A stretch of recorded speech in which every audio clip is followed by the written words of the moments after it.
What's up guys, I'm Brogan, and today in this video we are diving into a very interesting budget-friendly handheld that's been getting a lot of buzz lately. This right here is the Mangmi Air X handheld game console. And if you've been looking for a lightweight Android-powered handheld that you can play retro games on, you may just be in luck right here. The Air X is compact, it's got a clean design, and it comes at a price point that honestly is pretty crazy for what it actually offers here. So in this video, we're going to unbox this, we're going to test this out, we're going to tour through everything that it has to offer. But before we do, I want to highlight some of the key specs here. First up, the Air X runs on Android 14, which gives you a ton of flexibility right out of the gate. We've got access to Android games, emulators, apps, and so much more thanks to Android 14. Inside, it's powered by the Snapdragon 662 processor, which is paired with 4 gigabytes of RAM and 64 gigabytes of internal storage. And of course, you can expand upon that very easily with a micro SD card, which I certainly recommend for bringing in your favorite retro titles. Now, the display on here is a 5.5-inch Full HD IPS touchscreen that's delivering 1080p resolution.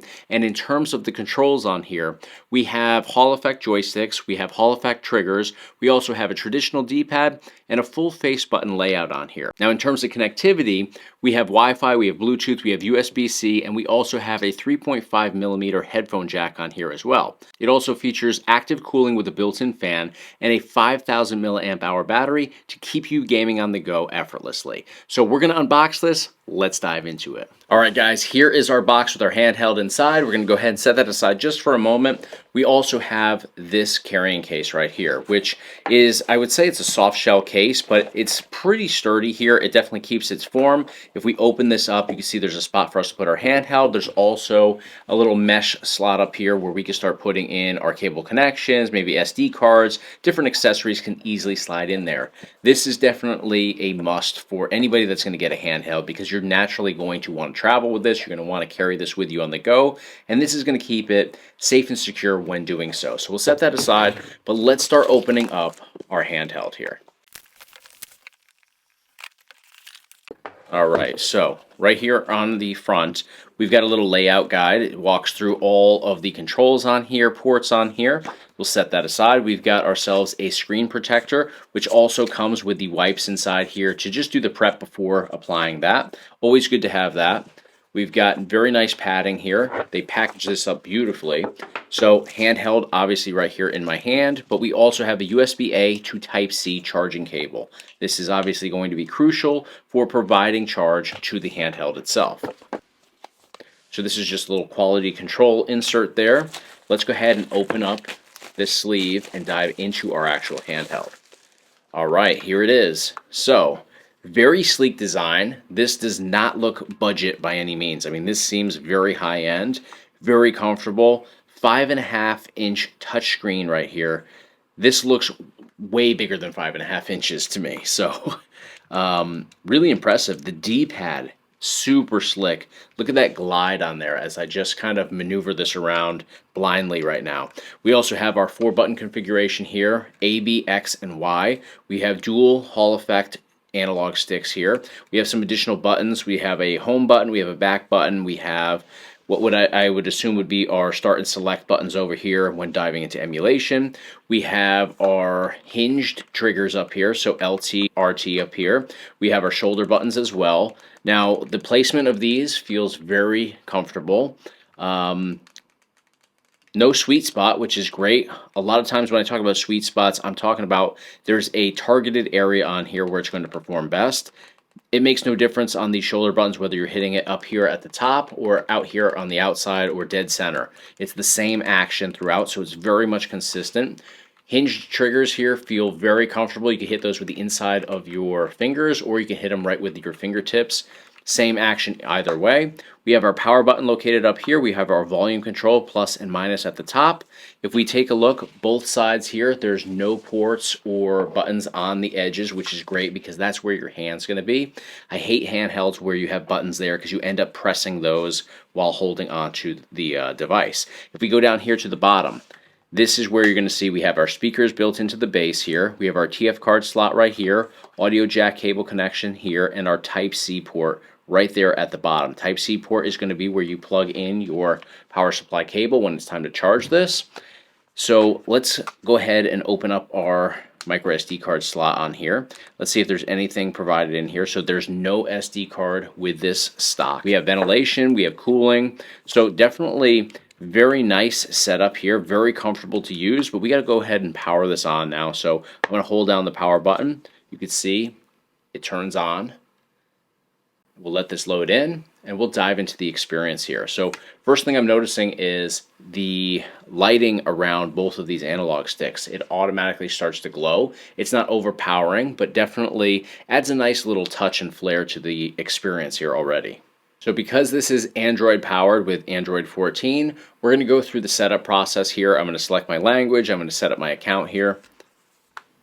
So as I'm going through the setup process here, we get to this page currently, and this page right here is going to give you all of your emulators that you can start downloading. And the nice thing about this is if you don't want to connect over to Wi-Fi, you can go ahead and download these without Wi-Fi connection. Now, I just made my Wi-Fi connection, so it's not a big deal, but I do like the fact that you don't have to rely solely on Wi-Fi to download all of this stuff. So I'm going to go ahead. It's already prepared RetroArch. It's gone ahead and added Citra in here. Bunch of different emulators. The PSP emulator. We've got Steam Link on here. We've got Flycast on here. M64 Plus. So I'm going to hit install. We're going to let this do its thing, and we'll come back here once it's completed. Start.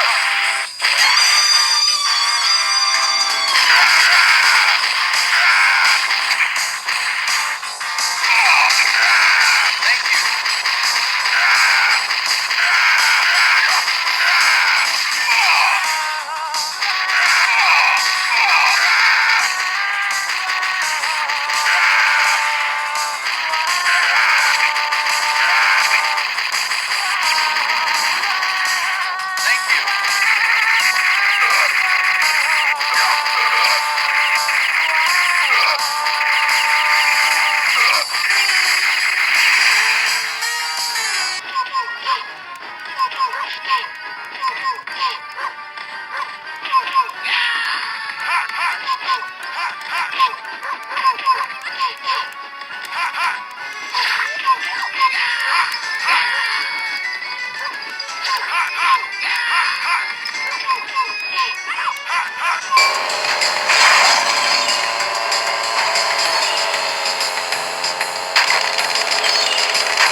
Today in this video, we are going to dive into what might just be the most powerful and reliable plug-and-play game experience out there on the market today.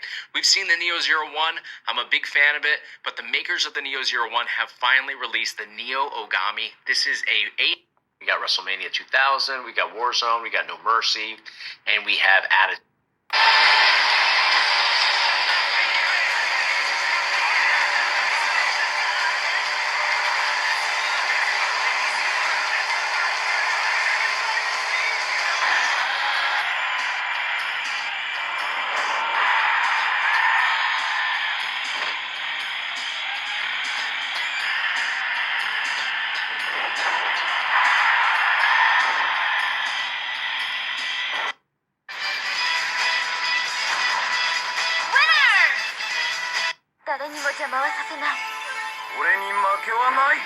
Get ready, fight!